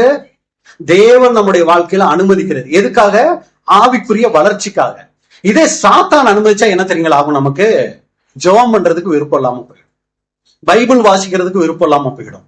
அப்படியே டிவி பார்த்தோம்னா ரொம்ப ஆறுதலா சமாதானமா இருக்கும். ஆனா பைபிளை எடுத்தோன்னு வைங்களேன், ஆமா சும்மா வசனத்தை வாச்சு என்னத்த பார்த்தேன் அப்படிங்கிற மாதிரி ஒரு சோர்வு வர ஆரம்பிக்கும். இந்த சோதனை யார் கொண்டு வர தெரியுங்களா? சாத்தான் கொண்டு வர. புரிஞ்சுங்களா உங்களுக்கு வித்தியாசம்? அப்ப இந்த மாதிரி வரும்போது இந்த சோதனை யார் மூலமா வருது? ஐயோ தப்பாச்சே, எனக்கு ஜெபம் பண்றதுக்கு விருப்பம் குறையுதே, பைபிள் வாசிக்கிறதுக்கு விருப்பம் குறையுதே, உலக பிரகாரமான காரியம் பேசிக்கிட்டு இருந்தா டைம் போறதே தெரியல, ஆனா டிவி பார்த்தா டைம் போறதே தெரியல, ஆனா ஜெபத்துல உட்கார்ந்தா 1 hour ஆயிடுச்சுன்னு பார்த்தா 10 நிமிஷம் தான் ஆயிருக்கு. எங்கேயோ தப்பு நடக்குது, ஆண்டவரே என்னை காத்து கொள்ளுங்கன்னு சொல்லி போகணும். இதுதான் கருத்தூன்றி கவனித்தலாகிய துதி. சங்கீதம் 119:67. சங்கீதம் 119:67. நான் உபத்திரவப்படுவதற்கு முன் வழி தப்பி நடந்தேன், இப்பொழுதோ உம்முடைய வார்த்தையை காத்து நடக்கிறேன். பாத்தீங்களா? உபத்திரவப்படுறதுக்கு முன்னாடி வழி தப்பி நடந்தேன், இப்ப வார்த்தையை என்ன பண்றேன்? காத்து கொள்கிறேன். இதான் கவனிக்கிறது. கவனித்து கருத்தூன்றி கவனிக்கிறது. 71வது வசனம். நான் உபத்திரவப்பட்டது எனக்கு நல்லது, அதனால் உமது பிரமாணங்களை காத்துக் கொள்கிறேன். இதுதான் தேவன் தருகிறது. உபத்திரவங்கள் நமக்கு வரும்போது தேவனை நம்ம நெருங்குறோம். பாத்தீங்களா? எப்படி கவனிக்கிறது. எதுக்காக இந்த உபத்திரவம் என் வாழ்க்கையில வருது, எதுக்காக தேவன் இதை என் வாழ்க்கையில அனுமதிச்சிருக்கிறார் அப்படிங்கிறத உணர்றதுதான் இங்க நம்ம பாக்குறோம். கருத்தூன்றி கவனித்தலாகிய துதி. இப்ப 7வது துதி நம்ம பார்க்க போறோம். பரிபூரணமான துதி. இது என்னது? நான் இருக்கிறதே பாவ மாம்சத்துல. இந்த பாவ மாம்சத்துல இருந்துகிட்டு நான் துதிக்கிறதே பெரிய விஷயம். இதுல பரிபூர்ணமா தேவனை எப்படி துதிக்கிறது அப்படின்னு சொல்லி பாத்தீங்கன்னா, அன்புக்குரிய சகோதர சகோதரிகளே, இதுவும் நம்ம வாழ்க்கை சம்பந்தப்பட்ட ஒரு விஷயம் தான். தேவன் எப்ப நம்ம பரிபூர்ணமா அவர் பாக்குறார், நம்ம துதிக்கிற அந்த துதி நம்முடைய வாழ்க்கையை பரிபூர்ணமா பாக்குறார் அப்படின்னு சொல்லி பாத்தீங்கன்னா, வார்த்தை சொல்லுது, தேவனுடைய வார்த்தை, சத்துருக்களை என்ன பண்ணுங்க? சிநேகிங்கள். உங்களை சபிக்கிறவங்களை என்ன பண்ணுங்க? ஆசீர்வதிங்கன்னு சொல்லுது இல்லைங்களா? இதை நம்ம வாழ்க்கையில கொண்டு வரும்போது நம்மள சத்துருக்களை சிநேகிக்கிற நம்ம செய்யறோம் இல்லைங்களா? நம்ம சத்துருக்களை நம்ம சிநேகிக்கிறதுக்கும், நம்மளை சபிக்கிறவங்களை ஆசீர்வதிக்கிறதுக்கும், நம்மளை பகைக்கிறவங்களுக்காக நம்ம ஜெபம் பண்றோம் பாருங்க. அப்ப தேவன் அந்த வாழ்க்கைய ஒரு பரிபூரணமான துதியா பாக்குறாராம். மத்தேயு 5:44 முதல். மத்தேயு 5ஆம் அதிகாரம் 44 முதல். நான் உங்களுக்கு சொல்லுகிறேன், உங்கள் சத்துருக்களை சிநேகியுங்கள், உங்களை சபிக்கிறவர்களை ஆசீர்வதியுங்கள், உங்களை பயக்கிறவர்களுக்கு நன்மை செய்யுங்கள், உங்களை நிந்திக்கிறவர்களுக்காகவும் உங்களை துன்பப்படுத்துகிறவர்களுக்காகவும் ஜெபம் பண்ணுங்கள். இப்படி செய்வதனால் நீங்கள் பரலோகத்தில் இருக்கிற உங்கள் பிதாவுக்கு புத்திரராய் இருப்பீர்கள். அவர் தீயோர் மேலும் நல்லோர் மேலும் தமது சூரியனை உதிக்க பண்ணி, நீதி உள்ளவர்கள் மேலும் அநீதி உள்ளவர்கள் மேலும் மழையை பெய்ய பண்ணுகிறார். அப்ப அன்புக்குரிய சகோதர சகோதரிகளை இங்க நம்ம பார்க்கிறோம். இதுதான் பரிபூரணமான துதி. இப்ப நம்மளே கேட்டு பார்ப்போம், நம்முடைய வாழ்க்கையில இந்த பரிபூர்ணமான துதி வந்திருக்குங்களா? எல்லாம் இருக்கீங்களா? பரிபூரணமான துதிய நம்ம துதிச்சிருக்கிறோமா? எப்பயாவது நம்ம சத்துருக்களை நம்ம சிநேகிச்சிருக்கிறோமா? நம்மளை சபிக்கிறவங்களை பதிலுக்கு சபிச்சிருக்கோமா? ஆசீர்வதிச்சிருக்கிறோமா? இப்படி நம்ம கிரியைகள் மாறும் போது அதை தேவன் பார்க்கிறார். அன்புக்குரிய சகோதர சகோதரிகளே, பரிபூரணமான துதி. இதை எத்தனை துதி பார்த்திருக்கோம் இது வரைக்கும்? ஓ பரவாயில்ல, எல்லாம் இருக்கீங்க. நான் உங்களை பார்க்கும்போது வேற மாதிரி நினைச்சேன், ஆனா நீங்க எல்லாம் என்ன இருக்கீங்க? ரொம்ப சந்தோஷம். இப்ப கடைசியா நம்ம பார்க்க போறோம், அதாவது இந்த 2 துதியை குறிச்சு நம்ம பார்த்து முடிக்கலாம். 8 என்னது துதினா ஆவிக்குரிய துதி. இது என்னது ஆவிக்குரிய துதி? இது எப்படி? பரிபூர்ணமான துதியை ஏறெடுக்கிறதே ரொம்ப கஷ்டம். இந்த ஆவிக்குரிய துதியை எப்படி ஏறெடுக்கிறது அப்படின்னு சொல்லி நீங்க பாத்தீங்கன்னா ரொம்ப சிம்பிள் தாங்க. என்னன்னா, நம்ம ஞானஸ்நானம் எடுத்திருப்போம் எல்லாரும். ஞான ஸ்நானம் எடுக்கும்போது என்ன பண்ணுவோம்னா ஒரு ட்ரெஸ் போட்டிருப்போம். இந்த ட்ரெஸ்ஸோட போய் நம்மள என்ன பண்ணிருப்பாங்க, தண்ணியில முக்கி வெளியே எடுத்திருப்பாங்க. ஞானஸ்நானம் எடுத்த இந்த ட்ரெஸ், அதனால இதை அப்படியே தான் வச்சுக்கணும் அப்படின்னு சொல்லிட்டு அப்படியே அதே ட்ரெஸ்ஸோட போய் உட்காந்துக்குவோமா? என்ன பண்ணுவாங்க, எவ்வளவு சீக்கிரம் ரூமுக்குள்ள போயிட்டு அதை கலட்டி போட்டுட்டு புது ட்ரெஸ் போட முடியுதோ உடனே வேற ஒரு ட்ரெஸ் எடுத்து என்ன பண்ணிருப்போம், போட்டுருவோம். சரிங்களா? இது ஒவ்வொருத்தரும் நம்ம பேப்டிசம் எடுக்கும்போது செய்யற காரியம். இதத்தான் இங்க சகோதரர் சொல்ல வரும்போது, நனைந்த அந்த ஆடையை எப்படி மாற்றுறதுக்கு ரொம்ப தீவிரமா நம்ம இருக்கிறோமோ அதே போல இந்த ஆவிக்குரிய ஜீவியத்துல கூட நமக்கு வரும் ஒரு சில தவறான எண்ணங்கள், தவறான சுபாவங்கள் நமக்குள்ள உருவாகும். அப்படி உருவாகும் போது எப்படி அந்த நனைஞ்ச ட்ரெஸ்ஸ உடனே கலட்டி போடுறதுக்கு ரெடியா இருக்கிறோமோ அது போல இதை என்ன பண்ணுங்களாம், உடனே கலட்டி போட்டுட்டு புது ட்ரெஸ்ஸை எடுத்து போட்டுக்கணுமா. அது என்ன பிரதர் அந்த நனைஞ்ச ட்ரெஸ் அப்படின்னா, நம்மளுடைய மாம்ச விருப்பம், மாம்ச இச்சை. எது புது ட்ரெஸ்னா தேவ சித்தம். அப்ப நம்முடைய வாழ்க்கையில எப்ப எல்லாம் இந்த நனைஞ்சு போகுதோ, அதாவது என்னன்னா அந்த உலகத்துக்குள்ள வர ஒரு சில காரியங்கள் வந்த உடனே நான் யாரு, நான் தேவனுடைய பிள்ளை, எனக்கு ஏன் இந்த மாதிரி எண்ணமெல்லாம் வருது, எண்ணமெல்லாம் வருங்களா வராதுங்களா? இங்க மட்டும்தான் சவுண்ட் வருது. வருங்களா வராதுங்களா? வரும். உங்களுக்கு வருதோ இல்லையோ எனக்கு வருது, போதுமா? சரிங்களா? அப்படி வரும்போது அதுலயே மூழ்கிறதுன்னு ஒண்ணு இருக்கு. அதான் பன்னி சேத்துக்குள்ள போறதுக்கும் இல்ல பூனை சேத்துக்குள்ள போறதுக்கும் உள்ள வித்தியாசம். பன்னி சேத்துக்குள்ள போனா எப்படி போவோம்,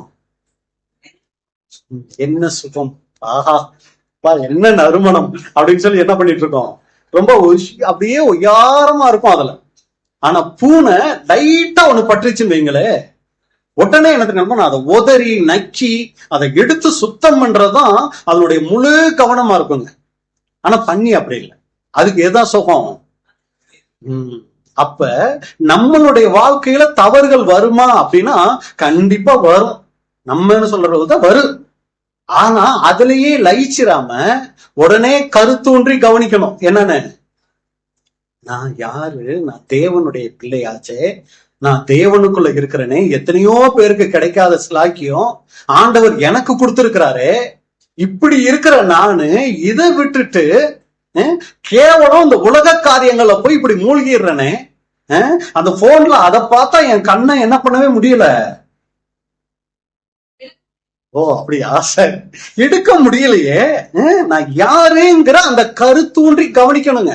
வரும், நம்ம நல்லதுக்கு தான் போனை எடுப்போம். ஆனா என்ன வரும், நம்ம சிந்தைய சிதறடிக்கிற மாதிரி வரும். ஆனா என்ன பண்ணணும்னா அந்த நேரத்துல யோசிக்கணும், நான் யாரு, நான் தேவனுடைய பிள்ளையாச்சே. அதெல்லாம் வாலிபர்களுக்கு மட்டும்தான் வரும். யாருக்கு வராது? என்ன சவுண்டே காணா, வயோதிபர்களுக்கு வராதா? எல்லாருக்கும் வருங்க. ஆனா அப்ப நம்ம யோசிக்கணும், நனைஞ்ச ட்ரெஸ், இது ஞாபகத்துக்கு வந்துடணும். எவ்வளவு அது பிரதர் கொஞ்ச நேரம் போட்டாலே ஐயோ அந்த ஈரம் உள்ள அரிப்படுக்குது, ஐயோ அப்படின்னு சொல்லி உடனே போய் அதை கலட்டி, இல்ல அது கொஞ்ச நேரத்துல காஞ்சிரும் அப்படின்னு எத்தனை பேர் அதே ட்ரெஸ்ஸை போட்டுட்டு இருந்தோம்? யாருமே இல்லை, இல்லைங்களா? அப்ப என்ன பண்ணோம்னா அதை கலட்டி போடுறதுக்கு நாம் ரொம்ப தீவிரமா இருக்கிறோம். அதே போல நமக்குள்ள வரும். அதுதான் சகோதரர்கள், மூத்த சகோதரர்களா சொல்லுவாங்க, வானத்துல பறக்கிறத தடை செய்ய முடியாது. இது எங்க ஏரியா, இங்க எந்த காக்காவும் குருவியும் வரக்கூடாது அப்படின்னு சொல்லி எல்லாத்தையும் தடுக்க முடியுமா? அது பறந்துகிட்டு தான் இருக்கும். ஆனா ஒன்ன தடுக்கலாம். என்ன தடுக்கலாம்? அது நம்ம தலையில உட்கார்ந்தி, அப்புறம் அப்பப்போ போயிட்டு கொஞ்சம் இது குச்சி இதெல்லாம் எடுத்துக்கிட்டு வச்சு, சரிங்களா, அப்படியே ஒரு கூடு கட்டி அதுல உட்கார்ந்து குஞ்சு பொறிச்சு, இதையெல்லாம் நம்ம தடுக்க முடியுமா? முடியாதுங்களா? வானத்துல பறவைகள் பறக்கிறத நம்மளால தடுக்க முடியாது, அது பறந்துகிட்டு தான் இருக்கும். ஆனா நம்ம தலையில கூடு கட்டி குஞ்சு பொறிக்கிறத நம்ம என்ன பண்ணலாம்? தடுக்கலாம், இல்லைங்களா? அப்ப அதே மாதிரி இச்சைகள்ங்கிறது அது போகும். யாருக்கு கூட வந்துச்சு, யாருக்கு கூட அது வந்துச்சு? தாவீதுக்கா? இயேசு கிறிஸ்துவுக்கே வந்துச்சுங்க. எப்படி வந்துச்சு? குதிங்க, இந்த கல்லை எடுத்து அப்பங்களாக்கி சாப்பிடுங்க, கீழே குதிங்க அப்படின்னு சொல்லி வந்துச்சு. ஆனா இயேசு கிறிஸ்து என்ன சொன்னாரு? அப்பாலே போ, சாத்தானே கூடு கட்டுறதுக்கு வந்துச்சு. ஆனா அவர் என்ன பண்ணல? கூடு கட்ட விடல. ஆனா நம்ம என்ன பண்ணிருவோம்? சரி பாவம், நீ எங்க தான் போவ, சரி பரவாயில்ல கொஞ்சம் இருந்துட்டு போ, ஏன்னா என் மனசுல அவ்வளோ அன்பு இருக்கு, கொஞ்சம் கூடு கட்டிட்டு போ. இது தாங்க ரொம்ப ஜாக்கிரதையா இருக்கணும். இதான் நம்ம போன தடவை சொன்னோம். இதுல தான் நமக்கு ரொம்ப அதிகமா எதிர்பாலினர் அப்படிங்கிற ஒரு மிகப்பெரிய ஒரு சோதனை இருக்குங்க. இதுலதான் என்னன்னா, நம்முடைய எதிர்பாலினர் ஒரு சகோதரனோ ஒரு சகோதரியோ அவங்களுடைய துயரத்தை நம்ம கிட்ட சொல்லும் போது நம்ம என்ன ஆயிடுவோம் தெரியுங்களா? இந்த நேரத்துல எப்படி இதை கட் பண்றது, சரி கொஞ்ச நேரம் கேட்போம் அப்படின்னு சொல்லி ஃபர்ஸ்ட் தடவை கேட்கறதோட அதை ஒரு சமயம் நிறுத்திட்டா தப்பு இல்லை. ரெண்டாவது தடவை வரும்போது அதை மேற்கொள்ள பழகணும். இப்படியே நம்ம கொஞ்ச நேரம் பேச பேச பேச பேசதான் ஒரு குச்சியை கொண்டு வரும். அப்புறம் அந்த தேங்காய் நாரை அப்படியே எடுத்துக்கிட்டு வரும், அப்படியே லைட்டா கட்டும். அப்புறம் உள்ளுக்குள்ள அப்படியே உட்கார்ந்துரும். அவங்கள பத்தியே யோசிக்க ஆரம்பிச்சிருவோம். வேதத்தை விட்டுருவோம், வேதத்தை சிந்திக்கிறத விட்டுருவோம். அவங்கள பத்தியே ஞாபகம் வந்துடும். தூங்கிட்டு திடீர்னு அனுபவமா பிரதர்ன்னு கேட்டுறாதீங்க, இது இல்ல, சரிங்களா? புரிஞ்சுக்கிறதுக்காக சொல்றேன். 2 மணிக்கு முழிப்போம், கண்ணுக்கு முன்னாடி யாருதான் நிப்பா? நாங்க பேச மாட்டோமே அப்படிங்கிறீங்களா? சரிங்களா? அவங்க நின்னுருவாங்க. அவங்கள நம்ம மெசேஜ்ல இருந்து என்ன பண்ணவே முடியாது, டெலீட் பண்ணவே முடியாது. ஆக்கிரமிச்சிருவாங்க. என்ன டெலீட் பண்ணாலும் போகாது. ஆரம்பத்துல போறதுக்கு வாய்ப்பு இருக்கு. ஆனா எந்த ரேசரை வச்சு இது பண்ணணும்? ஏசு கிறிஸ்துவின் ரத்தத்துல. அப்பா பாருங்க, எனக்கு இந்த சிந்தை வரவே கூடாது, இது வருது இல்ல, ஏசு கிறிஸ்துவின் ரத்தத்துல என்ன பண்ணுங்க, இத கழுவி சுத்திக்கிறீங்கப்பா, நான் உங்க பிள்ளைப்பா, நான் அப்படி ஆயிடக்கூடாதுப்பா, உதவி செய்யுங்க. அதுதாங்க வராது. ஆனா அது வந்துருச்சுன்னா நம்ம தப்பிச்சோம். என்னது? உடனே இயேசுவின் ரத்தத்துல ஜெபம் பண்ணு, கழுவி சுத்திகரி, உன் தேவன்கிட்ட அறிக்கை செய்ய, அதை அப்படியே அறிக்கை பண்ணு, உன்னை சரி பண்ணிக்கங்கிறதுக்கு இடம் கொடுத்தோம்னா தப்பிச்சோம். இருந்துட்டு போகட்டுமே, நல்லா தானே இருக்குது அந்த மெசேஜ், நல்லா தானே இருக்குது அந்த எண்ணம், அப்படியே கொஞ்ச நேரம் இருக்கட்டுமே அப்படின்னு இடம் கொடுத்தோம்னா, அன்புக்குரிய சகோதர சகோதரிகளே, நமக்கே தெரியாம அது நம்மள ஆளுகை செய்ய ஆரம்பிச்சிடும். அது உறவுகளா இருக்கலாம், பணக்காரியங்களா இருக்கலாம், உலக பிரகாரமான பொருட்களா இருக்கலாம், எதுவா வேணாலும் நீங்க எடுத்துக்கங்க. கொஞ்சம் இடம் கொடுக்க ஆரம்பிச்சோம்னா ஒரு நாள் நம்ம பிள்ளைகள் நம்ம மூஞ்ச பார்க்க முடியாது. அதெல்லாம் நமக்கு அப்ப தோணவே தோணாது. அதெல்லாம் சிந்திக்கணும். நம்ம பிள்ளைகள் நம்ம முகத்தை பார்க்கணுமே நாளைக்கு. நம்மளை பத்தி அந்த வார்த்தைகளை பிள்ளைகள் கேட்டாங்கன்னா அவங்க வாழ்க்கை என்ன ஆகும், அவங்க எதிர்காலம் என்ன ஆகும், இதெல்லாம் யோசிக்க. அப்ப டெலிட் ஆயிடும். அப்ப எதுக்கு இதை சொல்ல வந்துட்டோம் அப்படின்னா, ஆவிக்குரிய துதிங்கும் போது 2 விதமான விருப்பங்கள் சாகுற வரைக்கும் வந்துகிட்டேதான் இருக்கும். ஒண்ணு தேவன் கொடுக்கறது, இன்னொன்னு சாத்தான் கொடுக்கறது. அது சாத்தான்லயே மாம்சம், உலகம் எல்லாமே அடங்கி இருக்கு. ஒரு பக்கம் இப்படி, இன்னொரு பக்கம் தேவன், ஆண்டவராகிய இயேசு கிறிஸ்து, இவங்க மூலமா வருகிற தேவ சித்தம். இதுல எதை நம்ம அதிகமாய் உள்வாங்குகிறோமோ அது தேவன் நாமம் மகிமைப்படுற மாதிரி நம்ம வாழ்க்கை தேவ சித்தத்தை செய்யும் போது இருக்கும். இல்லைன்னா விழுந்து போயிடுவோம். கடைசி துதி என்னதுங்க? அது அமைந்து காத்திருக்கும் துதி. இதான் ஆதார வசனத்துல நம்ம பார்த்தோம். சங்கீதம் 65:1. தேவனே, சியோனில் உமக்காக துதியானது அமைந்து காத்திருக்கிறது. இதுவரைக்கும் நம்ம பார்த்த அத்தனை 8 விதமான துதியும் பூமிக்குரிய துதி. என்னன்னா அது? எங்க ஒவ்வொன்றா சொல்லுங்க பார்க்கலாம். ஃபர்ஸ்ட் துதி என்னதுங்க? பூமியில நம்ம பண்ற காரியம் இந்த அலட்சியமான துதி, சுயநலமான துதி. இது இந்த பூமியில துதிக்கக்கூடிய ஒரு காரியம். அதாவது துதியா இல்ல, வாழ்க்கை முறையில வெளிப்படக்கூடியது. உணர்வு பூர்வமான துதி, எதிர்பார்த்த துதி செலுத்துதல், கீழ்ப்படிதலின் ஒப்பு கொடுத்தலின் துதி, கருத்தூன்றி கவனித்தல் ஆகிய துதி, பரிபூரணமான துதி, ஆவிக்குரிய துதி. இதெல்லாம் இந்த பூமியில நாம் செய்யக்கூடிய காரியங்கள். இப்பதான் நம்ம பாக்குற இன்னொரு துதிய வேதம் சொல்லுது. அது பரலோகத்துல துதிக்கக்கூடிய ஒரு துதி. என்ன அந்த துதி? தெய்வீக துதி. என்ன இந்த துதி அப்படிங்கும் போது, அன்புக்குரிய சகோதரிகளே, இன்னைக்கு தேவன் என்ன சுபாவத்துல இருக்கிறாருங்க? ஒருவராய் சாகாமையுள்ள, சேரக்கூடாத ஒளியில் வாசம் பண்ணுகிற, மனுஷரில் ஒருவரும் கண்டிராத காணக்கூடாத சுபாவத்துல பிதாவாகிய தேவன் இருக்கிறாரு. இதே சுபாவத்துல இன்னொருத்தர் இன்னைக்கு இருக்கிறார். அது யாருங்க? அது நம்முடைய ஆண்டவராகி இயேசு கிறிஸ்து இன்னைக்கு அந்த சுபாவத்துல இருக்கிறார். இப்ப ஆண்டவராகிய இயேசு கிறிஸ்துவும் பிதாவாகிய தேவனும் என்ன பண்ணிட்டு இருக்கிறாங்க?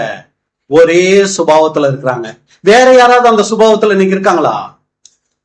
பொதுவா பாத்தீங்கன்னா அதுக்கு முன்னாடி இங்க அந்த சுபாவத்துல, அதாவது நீங்க கழுத்தையும் கையையும் சொல்லக்கூடாது, நான் முழு சரீரத்தை சொல்றேன். தலைய பத்தி பார்த்துட்டோம். தலை ஆண்டவராக இயேசு கிறிஸ்து இன்னைக்கு எந்த சுபாவத்துல இருக்கிறாரு? அந்த ஒரு தெய்வீக சுபாவத்துல, பிதாவினுடைய சுபாவத்துல இருக்கிறார். வேற யாராவது அந்த சுபாவத்துல இருக்கிறாங்களான்னா இல்ல. 1,44,000 பேர் முழுமை அடையும் போது அந்த சரீரம் என்னவாகும்? அங்க முழுமை அடையும். அப்ப நல்லா புரிஞ்சுக்கங்க, எல்லாம் கவனிங்க. இப்ப வந்துருங்க, இதுவரைக்கும் வரலனாலும் பரவாயில்ல, சரிங்களா? இப்ப நம்ம முடிக்க போறோம். அந்த அமைந்து காத்திருக்கும் துதினா என்ன பிரதர்? அதை தெரிஞ்சுக்கிறதுக்கு தான் இவ்வளவு நேரம் நம்ம பார்த்தோம். இப்ப அன்புக்குரிய சகோதர சகோதரிகளே, ஒரு துதி இருக்குது. பிதாவாகிய தேவன் சுபாவத்துல இருக்கிறார், அழியாத சுபாவத்துல. இன்னைக்கு ஆண்டவராக இயேசு கிறிஸ்து அந்த அழியாத சுபாவத்துல இருக்கிறார். இதுக்கப்புறம் அந்த அழியாத சுபாவத்துக்கு யார் போவா அப்படின்னா 1,44,000 பேர். அந்த சபை வகுப்பார் அந்த சுபாவத்துக்கு போக போறாங்க. அந்த சுபாவத்துக்கு போய் தேவனை என்ன பண்ண போறாங்க? துதிக்க போறாங்க. புரிஞ்சுங்களா? இப்ப நம்ம துதிக்கிறதெல்லாம் இந்த மாம்ச சுபாவத்துல இருந்துகிட்டு துதிச்சிட்டு இருக்கிறோம். ஆனா ஒரு நாள் வரப்போகுது, அன்னைக்கு நாம அதே தேவ சுபாவத்துக்கு போயிட்டு முகமுகமாய் தேவனை பார்த்து, ஆண்டவராகிய இயேசு கிறிஸ்துவை பார்த்து நம்ம என்ன பண்ண போறோம்? அதே சுபாவத்துல இருந்து அவங்கள துதிக்க போறோம். சரிங்களா? அப்ப தேவ நிலையிலிருந்து தேவனை துதிக்க போறோம். தேவ சுபாவத்துல இருந்து தேவ சுபாவத்துல இருக்கிறவரை துதிக்க போறோம். அழியாமையில இருந்து அழியாமையில் இருக்கிறவரை துதிக்க போறோம். இதுதான் அன்புக்குரிய சகோதர சகோதரிகளே அந்த அமைந்து காத்திருக்கும் துதி. தூதர்கள் ஆண்டவரை எப்பவுமே பரிசுத்தர் பரிசுத்தர்னு துதிச்சாலும் அந்த சுபாவத்துல அவங்க தேவனை என்ன பண்ணல? துதிக்கிறது இல்ல. முற்பிதாக்கள் தேவனை துதிக்கிற மாதிரி எவ்வளவு வாழ்க்கை வாழ்ந்திருந்தாலும் அந்த சுபாவத்துல அவங்க தேவனை துதிக்கல. அப்ப இந்த திவ்ய சுபாவத்துக்கு போக போகிற சபை வகுப்பார் தான் இந்த துதியை ஏறெடுக்க போறாங்க. இது போன்ற துதி இதுவரைக்கும் ஏறெடுக்கப்படல. ஆண்டவராக இயேசு கிறிஸ்து தலை மட்டும்தான் அதை என்ன பண்ணிருக்கிறாரு? தேவனுக்கு ஏறெடுத்திருக்கிறார். இந்த 1,44,000 பேர் நிறைவடைகிற வரைக்கும் இந்த துதி என்ன தெரியுங்களா ஆயிட்டு இருக்கு? காத்துக்கிட்டு இருக்குது. அன்புக்குரிய சகோதர சகோதரிகளே, சபை நிறைவடையும் போது இந்த துதி பிதாவுக்கு ஏறெடுக்கப்படும். இது உச்சகட்டமான துதி. ஆரம்பத்துல சொன்னீங்களா 7 கட்டை 8 கட்டையில பாடுறவங்க இருப்பாங்கன்னு. இதுதான் உச்சகட்டமான துதி. இந்த துதியை எல்லாரும் பாடிட முடியுமா?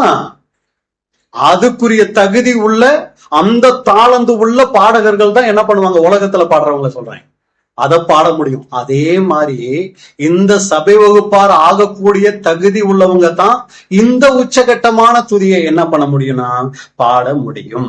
பின்பு நான் பார்த்தபோது இதோ சீயோன் மலையின் மேல் ஆட்டுக்குட்டியானவரையும் அவரோட கூட அவருடைய பிதாவின் நாமம் தங்கள் நெற்றிகளில் எழுதப்பட்டிருந்த 1,44,000 பேரையும் நிற்க கண்டேன். அல்லாமலும் பெருவெள்ள இரைச்சல் போலவும் பலத்த இடிமுழக்கம் போலவும் ஒரு சத்தம் வானத்திலிருந்து உண்டாக கேட்டேன். நான் கேட்ட சத்தம் சுரமண்டலக்காரர் தங்கள் சுரமண்டலங்களை வாசிக்கிற ஓசையை போலிருந்தது. அவர்கள் சிங்காசனத்திற்கு முன்பாகவும் 4 ஜீவன்களுக்கு முன்பாகவும் மூப்பர்களுக்கு முன்பாகவும் புதுப்பாட்டை பாடினார்கள். அந்த பாட்டு பூமியிலிருந்து மீட்டுக் கொள்ளப்பட்ட 1,44,000 பேரே அல்லாமல் வேறொருவரும் கற்றுக்கொள்ள கூடாதிருந்தது. இந்த துதி ஏறெடுக்கிறதுக்கு இன்னும் காலம் வரல. இந்த துதி என்ன பண்ணிக்கிட்டு இருக்கு? அமைதியா வெயிட் பண்ணிக்கிட்டு இருக்கு. எத்தனை வருஷமா வெயிட் பண்ணிக்கிட்டு இருக்கு? சுமார் 2026 வருஷமா என்ன பண்ணிக்கிட்டு இருக்கு? வெயிட் பண்ணிக்கிட்டு இருக்குது. இன்னும் எத்தனை வருஷத்துக்கு வெயிட் பண்ணணும்னு தெரியல. ஆனா இந்த சபை நிறைவடையும் போது இந்த துதி பிதாவாகிய தேவனுக்கு அங்க ஏறெடுக்கப்படும். இதுதான் இன்னைக்கு நம்ம பார்த்துட்ட அமைந்து காத்திருக்கும் துதி. அப்ப மொத்தம் எத்தனை வகையான துதி பார்த்தோம்? 9 வகையான துதி பார்த்தோம். இத நம்ம எத்தனையா பிரிக்கிறோம்? 3ஆ பிரிக்கிறோம். முதல் நம்ம கிட்ட இருக்கக்கூடாத துதி என்ன துதி? நம்ம கிட்ட இருக்கக்கூடாது? அலட்சியமான துதி நம்ம கிட்ட இருக்கக்கூடாது. சுயநலமான துதி இருக்கக்கூடாது. வருமா? இந்த துதி வருங்களா? வரும். வர விடக்கூடாது. சரிங்களா? வரும். ஆனா என்ன பண்ணிடணும்? அத தவிர்க்கணும். பாவ அறிக்கை செஞ்சு அதை நம்ம என்ன பண்ணிக்கிட்டோம்னு அகற்றிக்கிட்டே இருக்கணும். சரிங்களா? அடுத்து நம்ம கிட்ட இருக்க வேண்டிய துதி என்னன்னு பாத்தீங்கன்னா, உணர்வு பூர்வமான துதி, எதிர்பார்த்து துதி செலுத்துதல், கீழ்ப்படிதலின் துதி, கருத்தூன்றி கவனிக்கிற துதி, பரிபூரணமான துதி, ஆவிக்குரிய துதி. இந்த 6 துதிகளை நமக்கு என்ன பண்ணிக்கிட்டே இருக்கணும்? நம்ம கிட்ட இருந்துகிட்டே இருக்கணுங்க. 2 துதி இருக்கக்கூடாது, 6 துதி நம்ம கிட்டயே இருந்தா தேவன் நமக்கு தரப்போறார் ஒரு துதி. அதுதான் தேவன் தரது அமைந்து காத்திருக்கும்.